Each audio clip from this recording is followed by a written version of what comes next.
This time on War Junk World War I, we're exploring and investigating the battlefields of the Somme. An area of France where one of the largest and bloodiest battles took place between July and November 1916, including one of the worst days in military history. We're investigating the war junk left behind to see if we can solve a few mysteries about the battle. What can the team dig up in a 100-year-old German tunnel? That's some serious war junk. Can we put a face to a name of a soldier who left his mark nearly a century ago? And can we unite two artifacts separated since the Great War ended? This is War Junk World War I. I'm Professor David O'Keefe. And I'm history buff and filmmaker Wayne Abbott. Together, we travel the globe searching for war junk. Remnants, artifacts, anything left over on the battlefield. Some big, some small. All with a story to tell. And a mystery or two to solve along the way.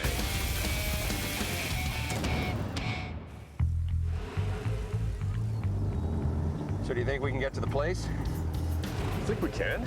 It all depends on how accurate this map from 1916 still is. I'm sure it's fine. Yeah, I think right up here on the left. A little muddy here. There's the crater back there. Where the trees are. Where the trees are. The spot, I think, is somewhere close to here. So basically, we are now on the British front lines. In the Somme of 1916. Our first objective was to actually find the exact spot that a British cameraman on July 1st, 1916, stood and captured the first second that the Battle of the Somme began. Do you have a photo? Yeah, I've got it here.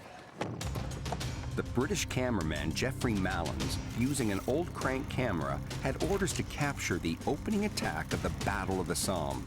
Where he exactly stood to film this epic moment has always been disputed, but we feel we are close to the spot.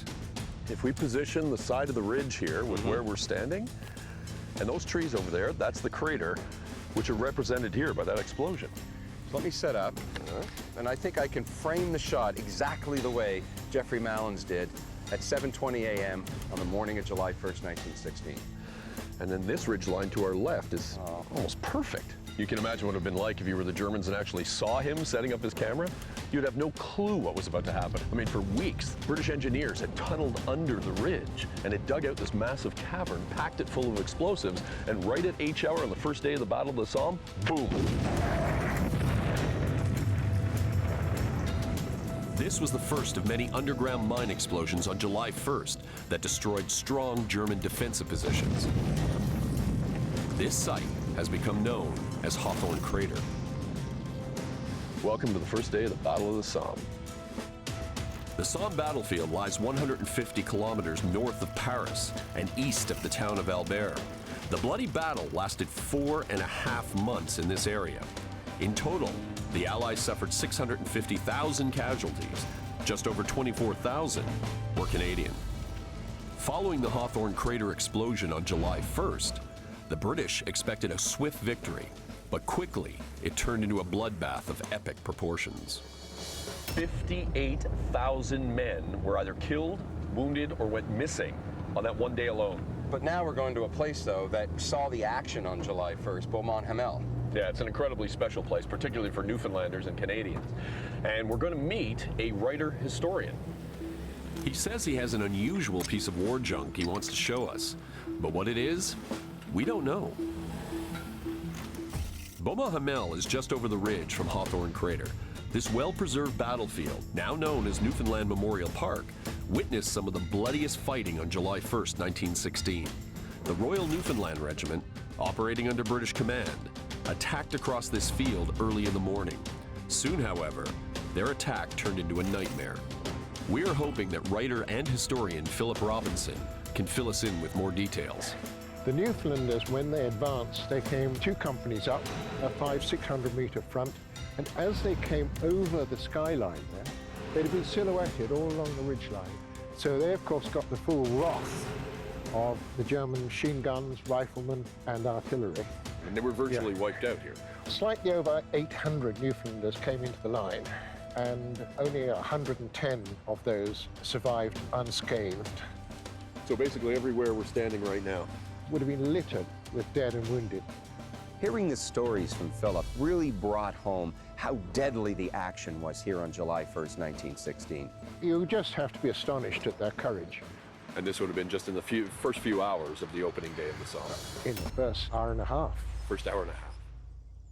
The farther we went in and up the battlefield, you could start to see the German trenches and the features. And of course, there was one area that we really wanted to focus on, a place called Y Ravine. The Newfoundlanders attacked down the slope into the German lines. The terrain here gave the Germans the distinct advantage.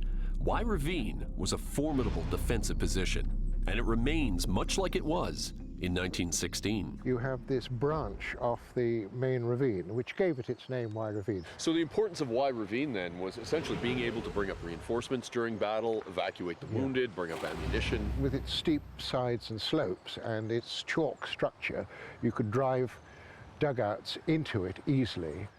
Prior to coming to Beaumont Hamel, Philip had told us that he had quite the piece of war junk to show us. And as we went further along the German lines, both Dave and I were getting more and more curious over what he was going to show us.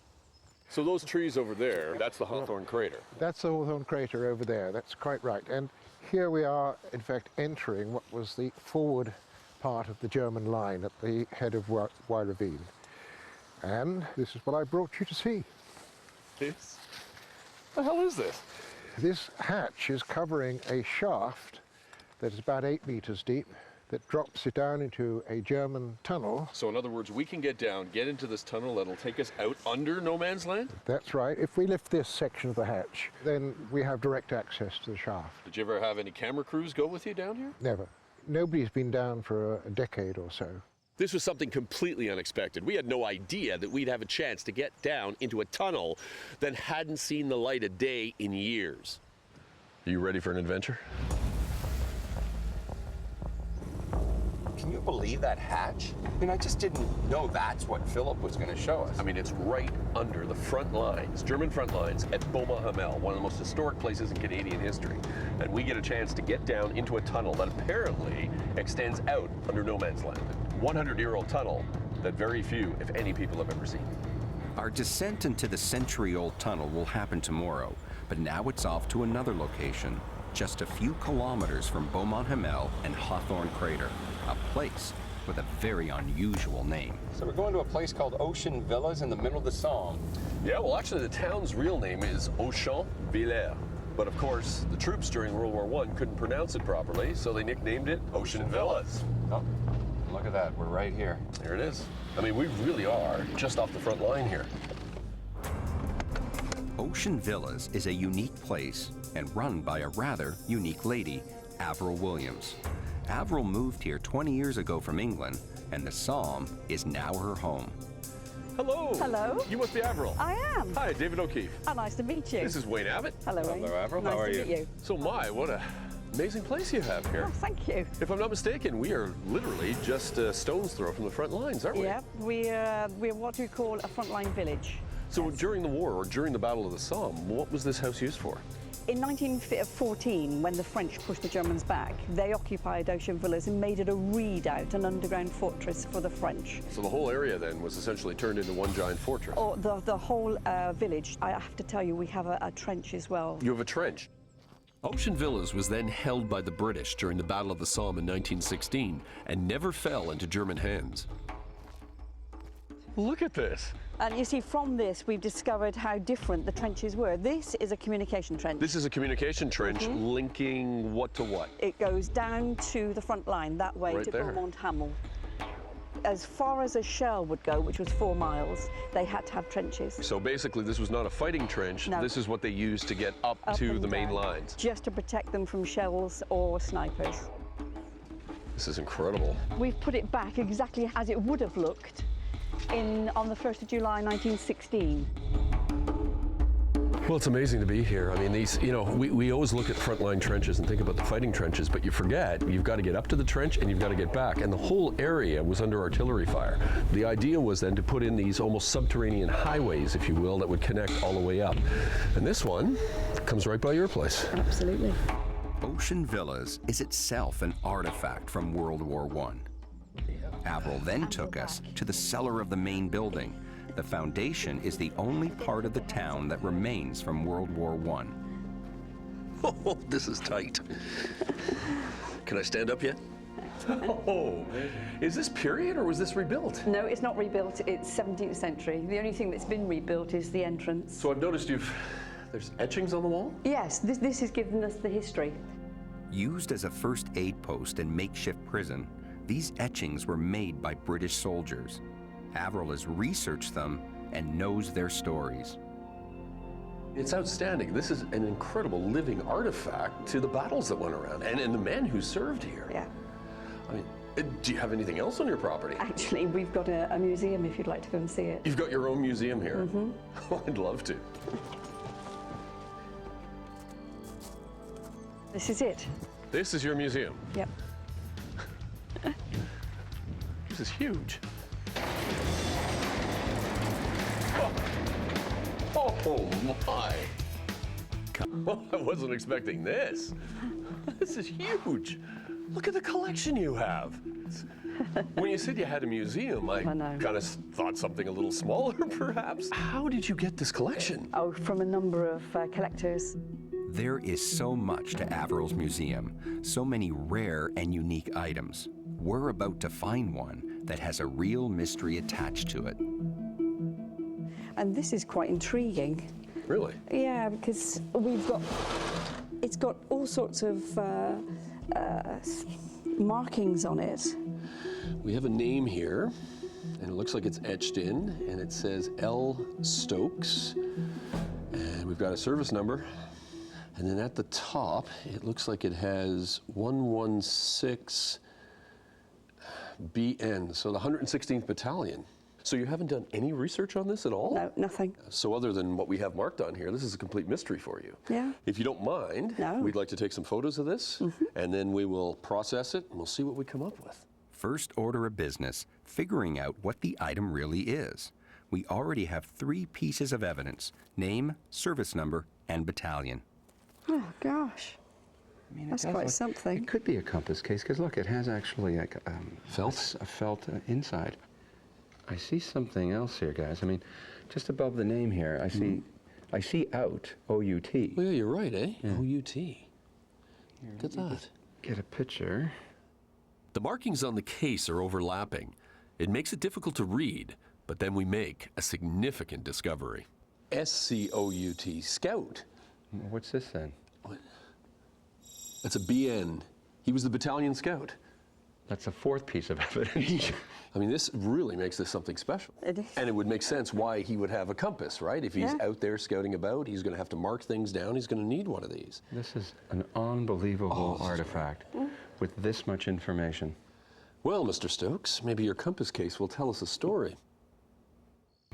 As our research team tries to solve the mystery behind the leather case, we are about to explore uncharted territory, the German tunnel at Beaumont Hamel. Take that. So, you ready for the day? I'll be honest, I'm anxious. There is a lot of danger associated with what we're doing today. It does sound like a fairly narrow entrance. But also the potential natural dangers going down of collapse, methane gas, lack of oxygen. I mean, this isn't something we faced before. And we're only going to be 5 stories underground, so don't worry about it. When we arrive at the site, Philip Robinson and his team of tunnel investigators from the UK-based Duran Group have already begun to set up. They're going to make sure that we get safely down the tunnel and hopefully back up. First job, however, is to get the old rusty hatch off. 10 years since they last popped this hatch. Looks like the hinge might be a bit rusted, but it's not giving. Oh, yeah. Okay. Ready? Yeah. When I first looked at it, it did seem bigger than what Philip was saying. We're going down there? That's the idea.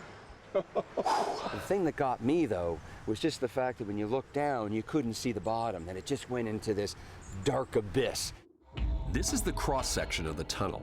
First, we have to drop down a 30-foot rabbit hole. Then we have to scramble down a steep slope before we can finally access the tunnel floor. Paul Allison, the safety director from the Duran Group, gives us some comforting final instructions. Traditional things like rockfall, collapse are highly unlikely in here. If anything does happen in the shaft, there are provisions down there for a few days while we dig and get you out. Try not to injure yourself. It's kind of slippy, you can trip over, you can bang your head. If you meet any Germans, tell them the war's over. It's time to get rigged up. Though it will be a challenging task, we are thrilled to be the first ones to really explore this tunnel.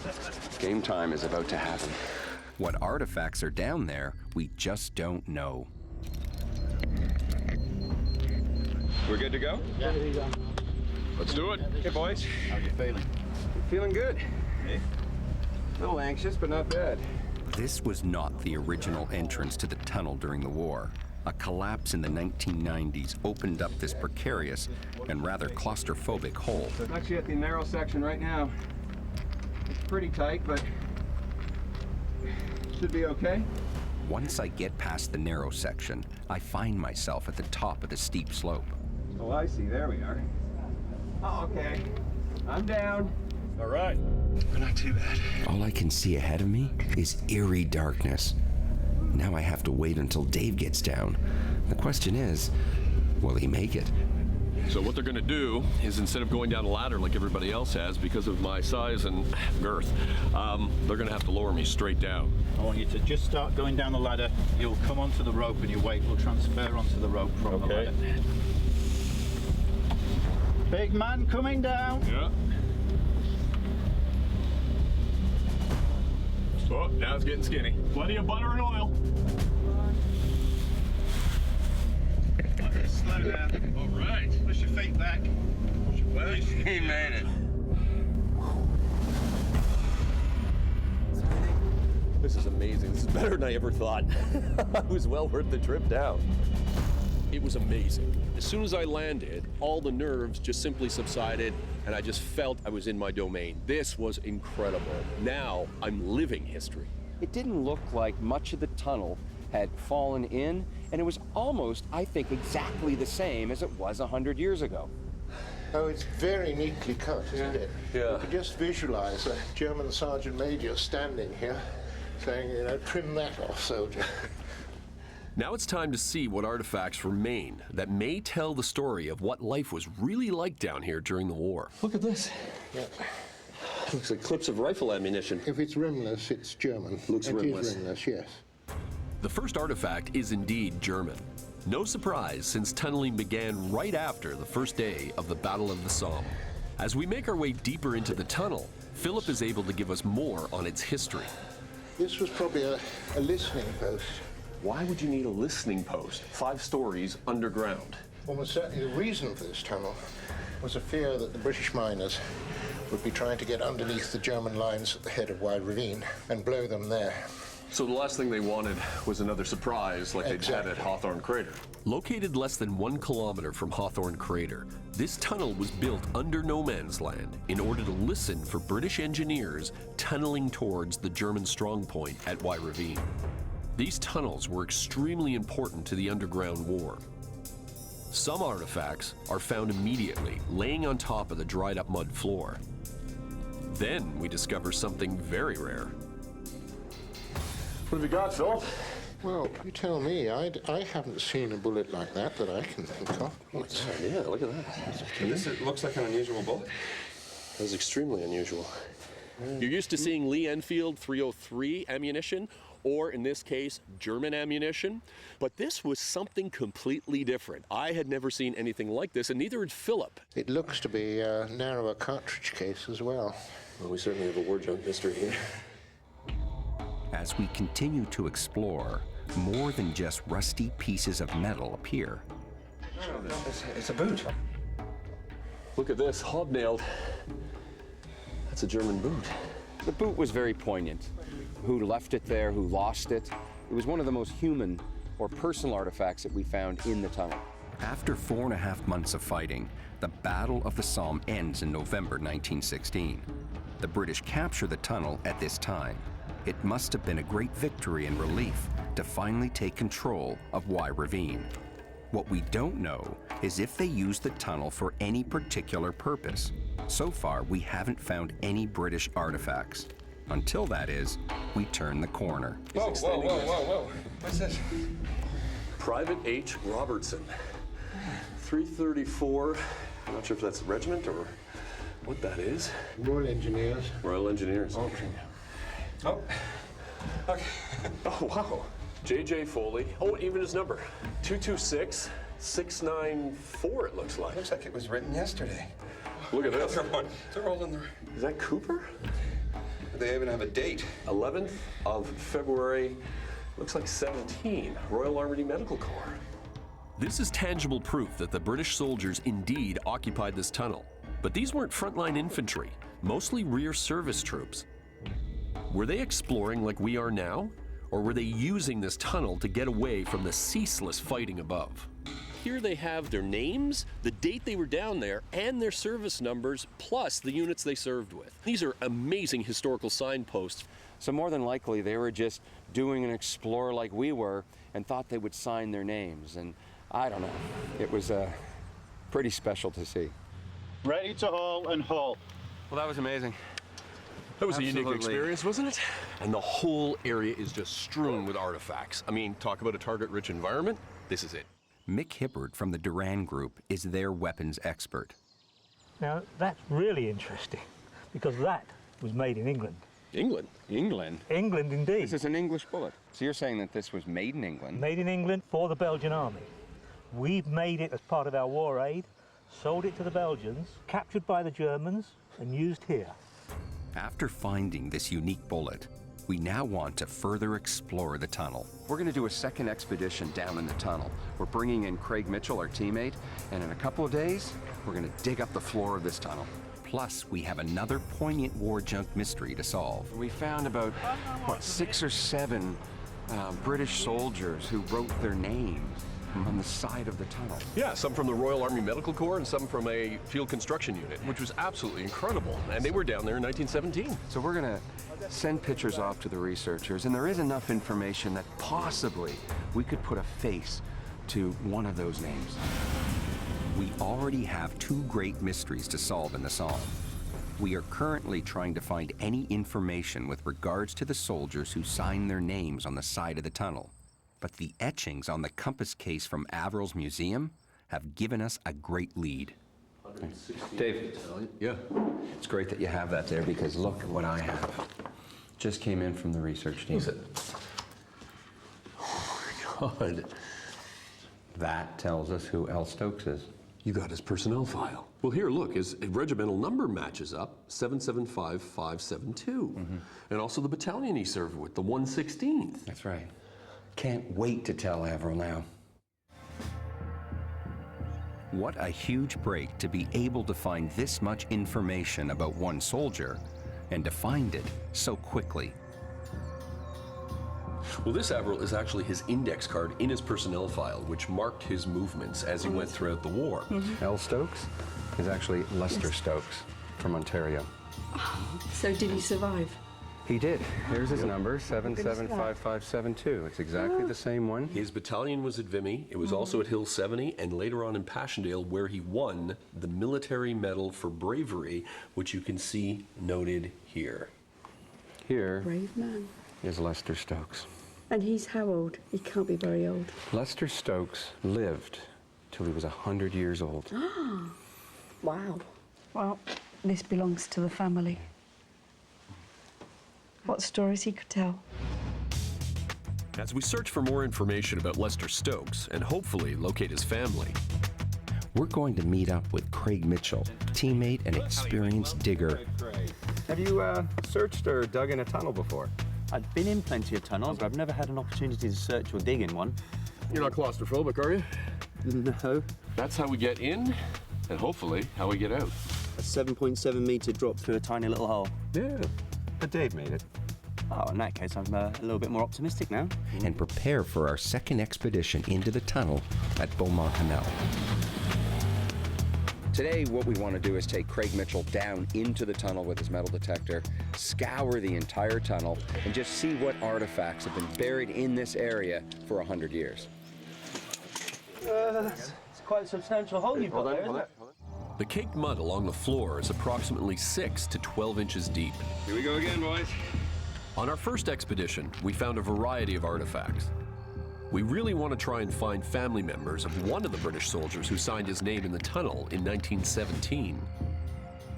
Also, we're hoping to discover more fascinating artifacts as we are the first to investigate the mud floor of the tunnel. But of course, we have to be extremely careful. The main danger down here would be live grenades or ordnance and stuff, so that's going to give you a very loud iron sound. If we hear a big beat that sounds iron, we're going to take that very seriously. Yeah, certainly we have to. I mean, one thing that we were told was that at the end of the war, when these were sealed up, sometimes they just dump munitions in, so we really don't know what we're getting into here. We decide to go through the tunnel systematically, moving from one end to the other. I was shocked right off the bat where we only went about 5 feet and Craig got 4 hits. Yeah, I think it's somewhere in about here, I think it is. Craig has hit after hit as we move through the tunnel, but then we come across something that concerns him. I'm just going to leave that as a marker then, make sure nobody tramples anywhere near this, and we'll take a little look at it later on. As Craig scours the tunnel with his metal detector, there is no doubt that this is a target-rich environment. How many flags did we put down then? I've got 2 left in my hand, so almost 20. No, I think it's probably best if we start where the closest one and work back to the tunnel where we came in. It's a clip of bullets, isn't it? Look at that. Almost 100 years down here. So we've got 2 clips there, look at that. One on the underside, one on the top, 10 bullets. We pulled 1 bullet cartridge out, and then as Craig continued digging, there was a second, a third, and even a 4th. So in just one little section, somebody must have, 100 years ago, placed a number of cartridges on the bottom of the tunnel, and then the mud came in and covered it until today when we discovered it.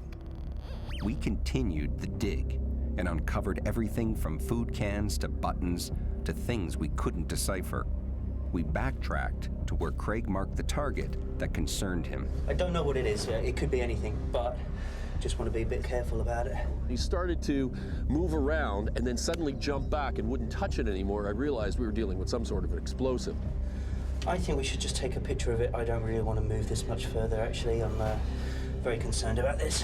I mean, to me, it just looked like a rock, but Craig was really nervous, and there was a good reason why. Well, it's about 65 mil across by approximately, 90 millimeters long. There's something circular at the bottom there that looks very sort of distinct. I think this shares a lot of the hallmarks to a grenade. To think that we were walking unknowingly over this grenade just a couple of days earlier in our first expedition kind of brought the point home as just how dangerous what we are doing really is. To get confirmation, we asked Matt from the Duran group to come in, and sure enough, there was no doubt this thing could go boom. This is almost certainly a Mills bomb. You can almost see the sort of cross-hatching on it if you look closely. This will be okay as long as we don't touch it. We'll all back out of here. Been incredibly careful where you step. If it went off, we'd be in trouble. This is quite a discovery. A British grenade buried in a German tunnel. If munitions were indeed stored here after the war, there could be more. The last section we focused in on was around the boot. And believe me, I had no clue what we were about to uncover. It's just... What the hell is this? Am I holding what I think I'm holding? Oh, great. I'm holding? And I literally was just about to toss this thing over my shoulder when I realized it was just too uniform in size. As carefully as you can. I don't know, it might be a grenade. It looks like it's got a fuse at the bottom. Looks like there's a fuse. Could this be another grenade? And is it British or German? Having found potentially 2 deadly pieces of war junk in the tunnel, we feel that it's best we get back up and confer with the experts. Then Dave spots something on the ground near us. Wait a second. I'm seeing it. Look at this. What does that look like to you? We got a pistol. That's the clip. There's the bullet. There's bullets on the top of it. still in place nearly 100 years later. Woo! Are you kidding me? Just lying here in the corner right next to the German boot. This is a unique thing to find in this area, particularly this design. We certainly found some unique war junk. Now we're hoping that the experts from the Duran Group can shed some light on these artifacts. The first thing are the bullets. This is what we brought up. Yep. And we found them in a grouping of 4. They are British 303-inch Mark 7 ball rounds in a charger. So a stack of British cartridges in a German tunnel. It shows that the Brits may have been down there to do a little bit more than just explore. We were also very intrigued by the pistol. Have a look at this. What do you think? Right, it's a very typical 7.65 German officer's sidearm. Generally it was in a holster with the gun and a spare clip sitting down in a pocket in the holster like that. Officers didn't just drop their pistols any old how. One wonders whether this was a German officer who realized he was going to be forced to surrender, so he took his sidearm off and dropped it. And then we showed them a picture of the last mysterious piece we found. There was one more thing that we found down there that, frankly, we need your help for. That is very nice, very interesting. Is that what we think it is? That is a grenade, and that is a German grenade. It's what is known as a ball grenade, or its correct name is a Kugel grenade, K-U-G-E-L. But what kind of charge would have been in there if it went off? A couple of ounces of high explosive, and certainly enough to ruin your day. What great discoveries, both British and German. It is clear that the British accessed the tunnel after Y Ravine fell in November 1916. Though it doesn't appear they used it for any significant military purpose, what we did find seems to indicate that they used the tunnel to explore and perhaps get away from the nightmare up above, some of them taking the time to etch their names on the tunnel walls. And speaking of signatures, we just got a new lead. When Dave and I were packing up the Land Rover, an email came in. And wouldn't you know it, we got incredible news. Our research team just this moment found the great-nephew of J.J. Foley, one of the soldiers who left his mark on the tunnel wall. If we could bring J.J. Foley's great-nephew here to Beaumont Hamel, that would be just an incredible moment. Although the Battle of the Somme officially ended in November 1916, the fighting in this area continued until the last days of the war in 1918. The scars of battle can still be seen to this day, especially here in Newfoundland Memorial Park. It's been over 6 months since we were in the Somme last, but we had to come back for one very good reason. We have a new development in the leather compass case story. We found the son of Lester Stokes. He has come from Chatham, Ontario to the Somme to meet Avril Williams. Now, Jim and his wife, Ruth, know nothing about the leather compass case that we have of Lester's that's with Avril at her museum. And what we're hoping to do is finally reunite the compass case with Jim. Jim and Ruth are both retired Army officers. We visit a cemetery near Avril's museum so they can pay their respects. This is actually, this cemetery we're in right now, Pozières, is one of the largest in this area. And it really is a representation of all the Allied soldiers that fought around here. So how much do you know about your father's experiences? Our den where he used to talk with his veteran friends that would come to visit.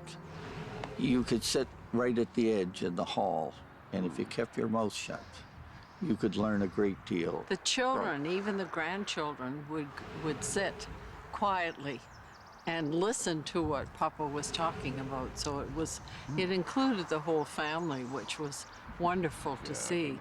One thing that was remarkable is when he started to talk about his father's role in the 116th Battalion. His father was a scout, and of course we knew right away how important the compass would be to the scout. He had to get out into no man's land. He had to tape routes for the battalion to follow. And better yet, during raids, he had to use that compass to get them back home safely. Every time that he went out was a chance that something could happen to him.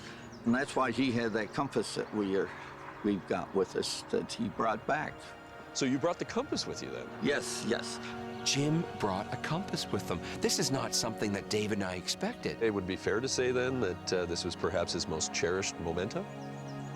cherished is a good word, but necessary is a better one. He had to have that as a scout. He used to hold it in his hand in the later years. It was his prized possession, yes, but he always said it was the most necessary thing he had in the battlefield. The first thing we did is we wanted to introduce Jim and Ruth to Avril. Now, the great thing is Jim doesn't know the item that Avril has, and Avril doesn't know that Jim has a compass. The only question is whether this compass actually would fit that case. Avril Williams, I would like you to meet Ruth and Jim Stokes. Hello, nice to meet you. Nice to meet you. Jim is the son of Lester Stokes. Oh, right. We held back just to let Avril and Jim have their moment and see what happens when Jim actually sees the compass case for the first time. Right. I believe he was a scout. Yes. And this is the compass case. Right. With his name on it. There's something missing, isn't it? Oh, the compass. You're kidding. The compass is missing. You haven't got the compass. 77, 55, 72. And my father carried it all his life. Right through to the end. First thing Jim does is compare the markings on both items. Yes, see the Stokes, the S? Yeah. And probably done with a bayonet. Oh, the lettering is the same. Yeah, look at that. He probably did it at the same time. Yeah. Then he makes a surprising decision. And I really feel it should go with you and in this case. When Father was talking to us, he'd hold it in his hand and talk to the great-grandchildren, tell them the good things about the war. So may we present this to you? I don't know what to say. I mean, thank yous just isn't enough. Oh, I just think this is lovely. Well, now it's where it's meant to be with you for other people to look at. I just can't get over this. It's incredible. Why don't we see if it still fits?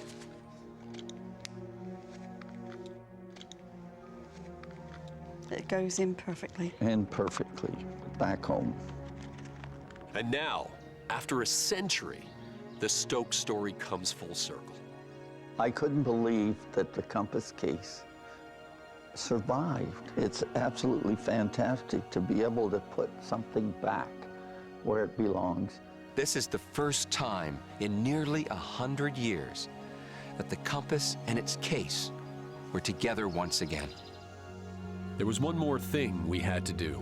Although Lester survived the war, he lost his elder brother Clifford in February 1917, just a few kilometers from Avril's place.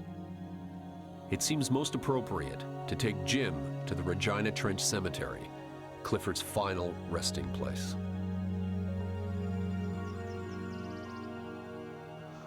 There's Clifford. We found Papa's compass case, Clifford, so you don't need to worry about your brother now. He can find his way to find you. Well, Grandma Stokes would be proud that we're back here again.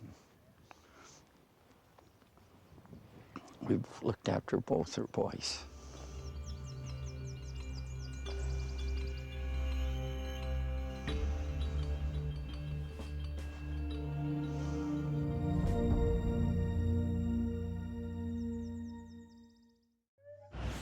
On our first expedition down in the tunnel under Beaumont Hamel, we discovered a number of signatures of British soldiers who signed their names after the Battle of the Somme ended when the British captured the tunnel. We found the personnel file of one of those soldiers, J.J. Foley. It took us a while, but we were finally able to make a breakthrough in the J.J. Foley mystery. We found two of his descendants. We brought J.J. Foley's great-nephew, Brett Bates Sr., and his son, Brett Jr., over from England to the Somme to take them down into the tunnel. So how does it feel to be here? Surreal. Yeah, very surreal. So what exactly do you know about J.J. Foley? All we really know is that he was in the Royal Engineers. We know he was 17 when he signed up, and that's pretty much it. There are no photographs from the war, but they do have his 2 medals. All we've told them to date is exactly what they're going to experience in getting down into the tunnel. What's in the tunnel to them is a mystery. You're going underground, and there's a few hazards in there, but I just want to talk to you about the main hazard. You need to monitor yourselves, and if you feel uneasy or unwell, any sort of panic attack coming on, you need to tell Andy, just say to him that you're unhappy and that you want to go out. Oh my God. Oxygen is a little low there this morning, I've been in, but it's at a level that's perfectly acceptable. Coming down. There are munitions down there, don't touch them. It's just strange being here knowing that he was here 100 years ago. Both make it down without any problems. Now it's time to show them what they came here to see. Okay, gents, this is the beginning. Welcome to the descent in your family history. Yes, but I wasn't expecting to be under the family tree. I'm excited. I am excited. It's still not real, but it's becoming more real by the moment. I mean, it's one thing to pick up various forms of war junk off the field, but this was something completely different. Also, they were only going to get a chance to see this once, and once only. So you remember, as we're walking down here, this is the exact route that J.J. would have taken in 1917 when he was down here.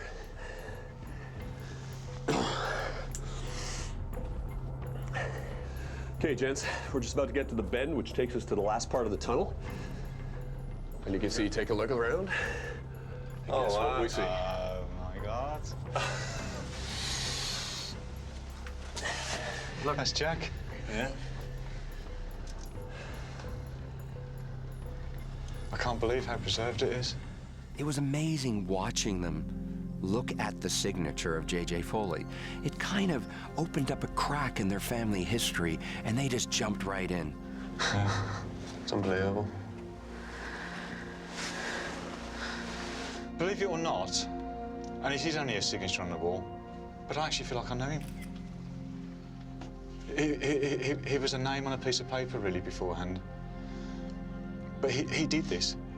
He actually did this while he was here. And I don't know what was going through his mind at the time when he was doing it. Hopefully he was down here, as I say, having a cigarette and a beer, leaving his mark. Never, ever expected something like this. This is incredible. It's the closest they're going to get to him nowadays, isn't it? Yeah.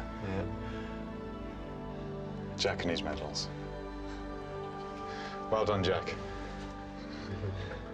Just want to keep looking at it because I don't think I'm ever going to get a chance to see it ever again.